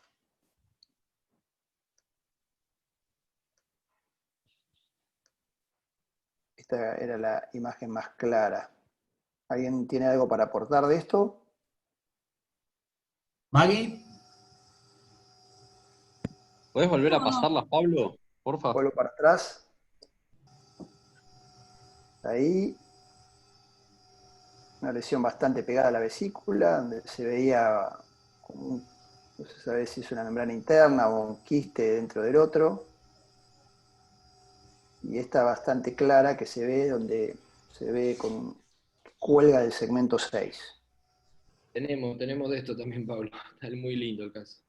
Hola. ¿Sigo o quiere alguno aportar a alguien? Maggie, Magalí. No, se ven bien las membranas ahí, es linda imagen. Me parece, Fernando, perdóname, Pablo, ¿quién quería tomar la palabra? Por favor, que no... Hola. Sí. Una pregunta. ¿Serología para amebiasis solicitaron? No, la verdad que no lo sospechamos. Con el antecedente de digamos que tenía bastante epidemiología por si bien no vivía en el campo y criaba, digamos, esos perros de la calle, tenía como 5 o 6 perros que los rescataba. La verdad que no pensamos en una amebiasis. No, la verdad que no. Tampoco hay que contarle a los amigos de Bolivia que tampoco es una entidad muy frecuente para nosotros, no sé la experiencia de todos, pero hemos visto, son contados los casos de amebiasis, por lo menos en el medio en el que estamos nosotros. No sé si Mariano o Gustavo tienen alguna otra experiencia. Nunca lo pedimos. No, pero no lo vemos realmente. No lo tenemos presente, claro, no, lo tenemos... Quizás, Nilo, por ahí tenés una experiencia distinta y por eso lo pedís. Bueno, lo solicitamos en forma dentro del protocolo de la sospecha para hacer diagnóstico diferencial de hiatídico. En el protocolo rutinariamente pedimos serología porque obviamente tenemos mayor casuística no mayor casuística de amebiasis que hiatidosis, pero tenemos casos, por eso lo solicitamos. Gary Durán, ¿también es la experiencia de ustedes? No, lo nuestro es más epidemiológico, laboratorial y con imágenes el diagnóstico. Tenemos una zona endémica, área rural, gente que vive con sus animales y el diagnóstico lo hacemos de esa manera. Amebiasis más que todo hacer un diagnóstico diferencial con el absceso hepático, pero no lo tomamos en cuenta cuando tenemos este tipo de sospecha y con imágenes. Pablo, ¿querés seguir? Continúo. Bueno, esto ya lo mostró hoy perfectamente Gustavo. A nosotros nos parecía que esto era un tipo 2. Entonces la conducta acá, ¿cuál sería? ¿Tratamiento con albendazol puro o realizar un PEIR o hacer un drenaje percutáneo o un PEIR con drenaje percutáneo, ir a cirugía o hacer un tratamiento mixto, digamos, albendazol y cirugía? No sé si... Juan Matera, ¿estás conectado? Sí. ¿Tu opinión? No, y empezaría con tratamiento con albendazol. Muy bien. Eduardo, PAIR, ¿te parece que es un buen caso para una técnica de punción, aspiración, inyección y respiración? Según o sea, si nos atenemos a lo que dice la bibliografía, sí, o sea, cumple con los criterios. Pero la verdad que es una chica joven, está en una localización súper accesible. Yo probaría con primero tratamiento de albendazol y si no anda, por ahí una cirugía laparoscópica, ¿no? Fernando. Sí, iniciar el albendazol de todos modos y según el comportamiento, llevar la cirugía o también sería una paciente como para un PAIR y drenaje. Marcelo Lenz, tratamiento con albendazol y lo abordás quirúrgicamente laparoscópico o abierto este caso. ¿Qué tal, Emilio? ¿Cómo estás? Mira, yo empezaría inicialmente con tratamiento con albendazol y plantearía hacer un tratamiento quirúrgico, un abordaje laparoscópico. El PAIR lo dejaría reservado solamente en pacientes de alto riesgo, pero teniendo la salvedad de poder disponer el dosaje en laboratorio de pigmentos biliares para saber que no tiene una comunicación con la vía biliar y así evitar después tener una estenosis biliar. Pablo. Bueno, continúo. Bueno, esto ya más o menos es un algoritmo que propone la WHO y es un quiste biológicamente activo, como se sabe, y desde el punto de vista terapéutico la cirugía y el albendazol es la opción, y obviamente acá queda a ver si uno puede hacer cirugía abierta o cirugía laparoscópica, como ya se han visto todas las técnicas y ya se dijeron, la quistectomía total o la quistectomía parcial o la hepatectomía, o el tratamiento quirúrgico convencional. Nosotros optamos por la vía laparoscópica. Voy a dejar de compartir un cachito para poder compartir el video, que es muy cortito. Perdón. ¿Te puedo hacer un comentario, Pablo, mientras vas preparando? Nosotros hubiésemos elegido exactamente lo que estás contando y lo único que nos ha pasado en la experiencia, hay que tener presente cuando vamos a la laparoscopía, de acuerdo al tiempo de evolución de este quiste, ahí tenés el duodeno, el colon y las venas renal también, a veces, cava y renal, que son los detalles. ¿Está viendo el video? Perdón, ¿eh? ¿Está viendo? Sí, adelante, está corriendo.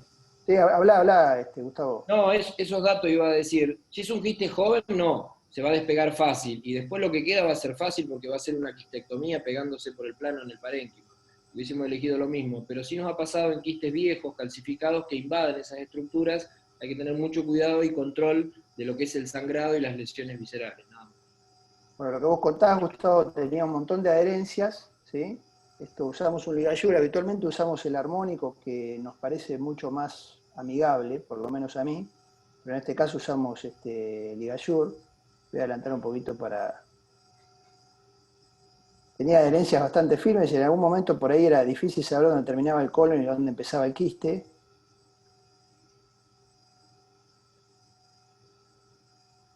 Ahí parecía haber un límite entre lo que era el colon y el quiste.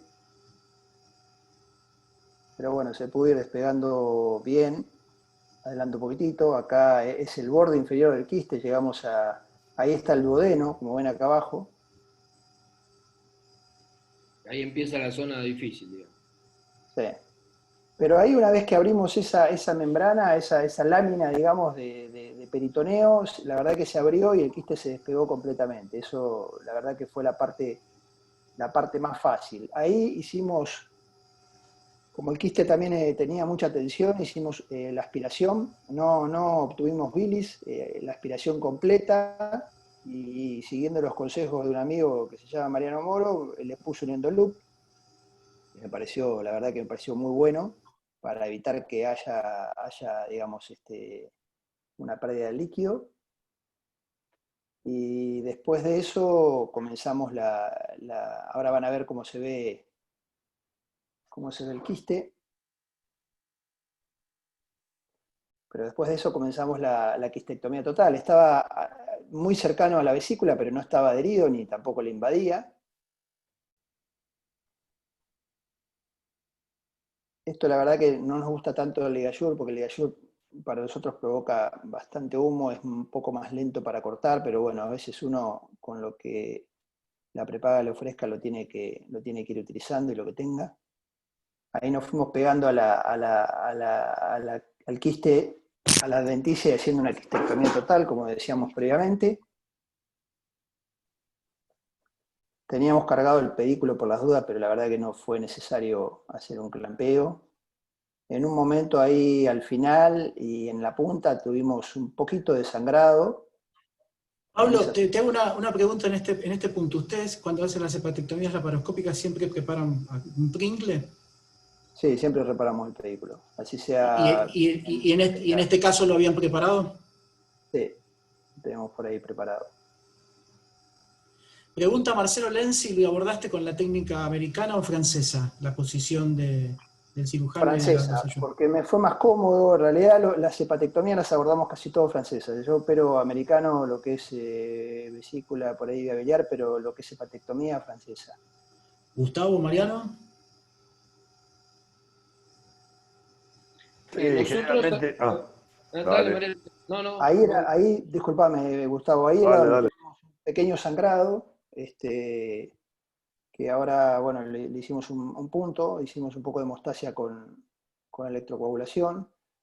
Bueno, en una época usábamos electrobisturía a gas de argón, pero no lo dejamos de usar por todas las publicaciones que han habido de digamos, lo que es que puede haber alguna embolia, así que terminamos con un punto. Sí, Mariano, decime. No, que ahí preguntaba Emilio por el tema de la camilla, que Gustavo iba a contestar. No, nosotros habitualmente usamos la técnica americana. La verdad que la técnica francesa la hemos usado para muy pocos casos. A mí en algunas cosas me gusta, pero acá la ubicación y demás, no, habitualmente americana. Marcelo, ¿qué hacemos nosotros mientras muestra a Pablo cómo está suturando el sitio de sangrado? No, nosotros somos muy partidarios de ponerlo en técnica americana, solamente por un motivo, porque después cuando uno quiere hacer una colangiografía de salida es mucho más sencillo realizarlo de cuando uno lo tiene en técnica francesa, porque lamentablemente cuando uno lo pone en francesa lo pone muy hacia abajo de la camilla y la torre misma de la camilla te dificulta ingresar el arco en C y lograr obtener una buena imagen de la colangiografía. Pablo, ¿le hiciste colangio en este caso no hicimos colangiografía, la verdad que teníamos muy buena visión, era bien periférico y no optamos por no hacer colangiografía, pero no hubiese estado de más, le hubiésemos tenido que sacar la vesícula, obviamente. Ese era el quiste con una vesícula hija, y este es el resultado a la semana posoperatoria. La paciente estuvo 72 horas internada. A ver si puedo dejar de compartir. Bueno, ese es el caso clínico. No sé si tiene algún aporte o alguna opinión. No, Pablo, te felicito, Pablo. La verdad que creo que me parece que los tres casos son un poco para discutir las tres temas, lo que Gustavo al principio dijo, ¿no? Este me parece que es el caso para la laparoscopía, el caso que presentó Juanes para la hepatectomía, quizás el del PAIR se puede discutir, pero cuando uno tiene en cuenta la edad del paciente y las comorbilidades, me parece que son las tres opciones que teníamos para ver. Bueno, este es el último caso. Con respecto a lo que preguntaba Marcelo y a lo que preguntaban los chicos de la técnica, al paciente obviamente lo ponemos en decúbito lateral, ¿no? Obviamente, porque es mucho más fácil y mucho más, no un decúbito lateral extremo, pero un decúbito medio lateral, con algún realce y obviamente para lateralizar la camilla, bien fijo como para poder lateralizarlo un poco más, para que el hígado caiga para el lado izquierdo. Nada más. Gracias, Pablo. ¿La doctora Vera está con nosotros? Doctora Vera, Mónica.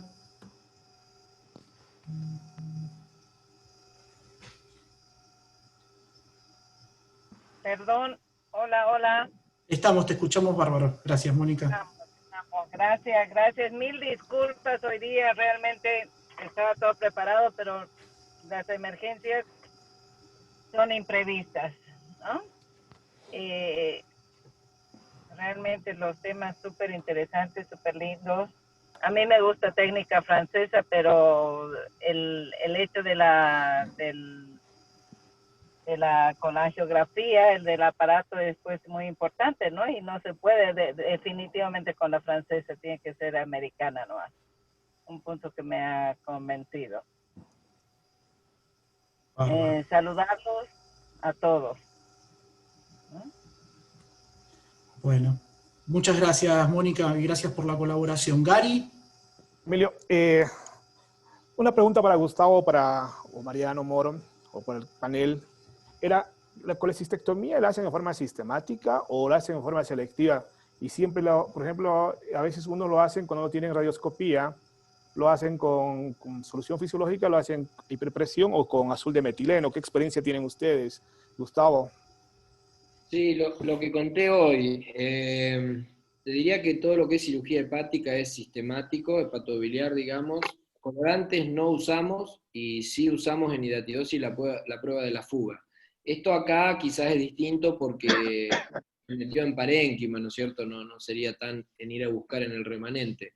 Pero sigue siendo útil hacer la prueba de la fuga. Está muy publicada y la tasa de complicaciones postoperatorias realmente baja y es simple.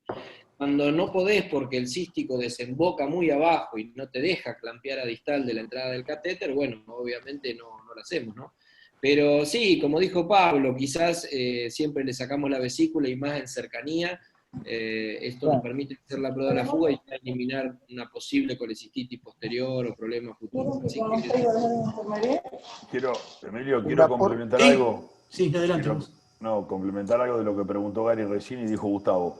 Hay que tener presente que cuando hacemos la prueba de la fuga, es importante que el catéter entre en el cístico, pero, o sea, ponerlo lo menos posible. Porque muchas veces al meter el catéter, llega al duodeno distal o pasa la papila, y la verdad que la verdadera prueba de fuga es comprimiendo la vía biliar distal para que haya presión retrógrada. Entonces, si pasamos el catéter transpapilar, no es lo mismo. Pierde eficiencia la técnica. Entonces, donde llega la vía biliar principal, déjenlo. Así cuando clampeen hay verdaderamente hipertensión retrógrada y se expresan bien las comunicaciones por más chiquititas que sean. Sí, un aporte más, en un primer momento de las hepatectomías mayores usamos mucho el azul de metileno, o sea, 3 centímetros diluido en 10 centímetros de solución fisiológica. Y lo dejamos de usar porque la verdad que tenés que estar muy atento, porque una vez que el azul de metileno te mancha, digamos, la superficie, después no encontrás más por a veces la salida, ¿entendés? Con lo cual la solución fisiológica me parece que es mejor. Uno lo puede usar, pero la verdad que me parece mejor la solución fisiológica. Fluye mejor, es más líquida, o sea, es menos densa, entonces se expresa mejor la comunicación. Bueno, gracias. Si no hay más, gracias Gary por tu pregunta. Cristóbal, ¿querés hacer el cierre y después le dejo el cierre final al doctor Matera? Bueno, muchas gracias, queridos colegas. Ha sido un gusto estar con ustedes esta noche. Esperemos que esta experiencia se repita, brillantes las exposiciones y todas las contribuciones han sido muy valiosas, así que les agradezco mucho como capítulo HPV Bolivia. Estamos muy felices de haber tenido esta actividad con ustedes. Un abrazo a todos. Muchas gracias. Juan, ¿cerrás? Gracias. Bueno, nada más que agradecerle a los participantes, a